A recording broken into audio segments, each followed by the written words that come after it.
Bonjour. Bonjour. Depuis quand cette activité existe-t-elle et quelles sont les matières premières de votre activité? Alors déjà l'activité ici, c'est la terre crue. Donc on fait des briques où il n'y a que de la terre, qui sont assez lourdes, donc qui sont destinées à faire des cloisons ou à faire des murs porteurs au rez-de-chaussée. On fait aussi des briques de terre allégées pour faire des cloisons dans les étages, parce que plus on monte dans les étages, plus il faut que le matériau soit léger. Et on fait aussi des enduits en terre, donc pour mettre sur les briques allégées à l'intérieur des maisons. Donc l'activité de base initiale historique, c'est la production de briques de terre crues compressées où il n'y a que de la terre. Donc l'activité, elle a démarré, l'association a 20 ans, l'activité des briques, elle a commencé il y a 10 à 15 ans, je crois à peu près. Moi j'étais pas là à l'époque. Et l'idée globale, c'était de construire des pavillons dans lesquels les gens allaient habiter et de faire produire les matériaux et construire les pavillons par ces personnes. Donc des personnes en difficulté accueillies par l'association. Donc l'activité a démarré par ce biais-là. Elle s'est arrêtée une fois que les pavillons ont été construits et que les gens ont pu y habiter. Et elle a repris depuis 2007, donc ça fait 6 ans, avec l'appui du Parc du Luberon, qui a aidé financièrement pour relancer la production des matériaux. Et cette fois-ci, les matériaux ont été destinés à la commercialisation à l'extérieur de l'association. Donc la production reste assez modeste, on fait 15 à 20 000 briques compressées, c'est la technique, par an.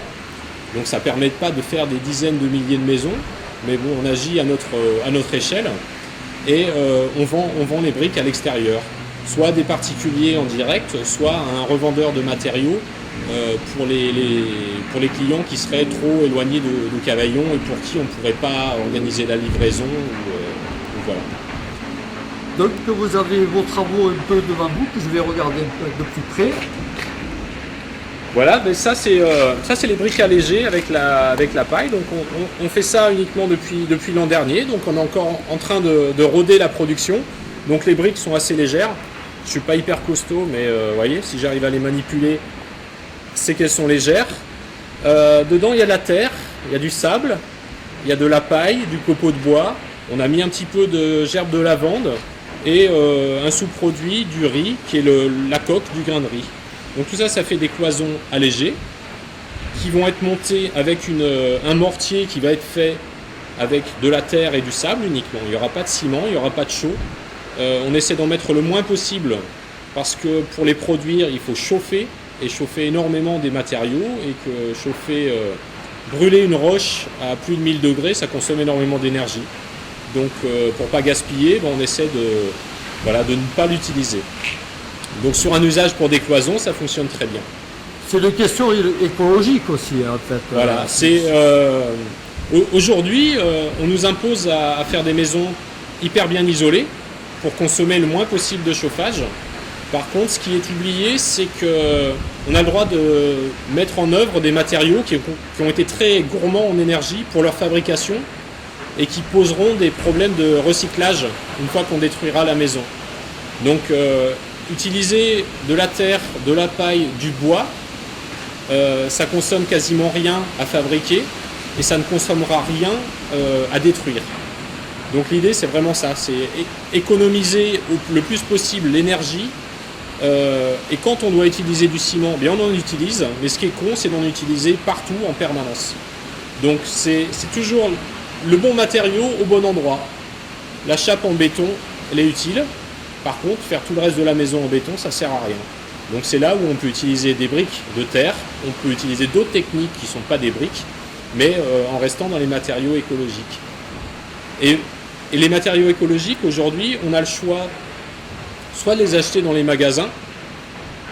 La plupart de ces matériaux sont écologiques ou pas forcément, mais sont vendus comme tels, et sont souvent des matériaux industriels, mais écologiques. Et la part qui est vraiment oubliée, c'est le travail humain, le travail de l'homme, que ce soit à travers des savoir-faire ou simplement pour donner une activité et un sens à la vie des humains. Donc nous, ce qu'on fait, c'est un matériau écologique artisanal, où on ne sous-traite pas à la machine la plupart de l'activité. Voilà. Et donc ces briques-là, Derrière, elles sont destinées, les briques allégées pour faire des cloisons sont destinées à être enduites. Et bien c'est pareil, l'enduit, ça sera uniquement de la terre, du sable, de la paille.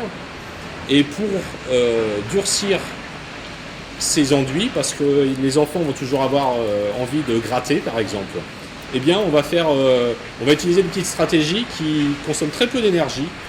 Par exemple, ce sera de la colle à la farine. Faire de la farine bouillie simplement, comme vous feriez du papier mâché ou de la béchamel.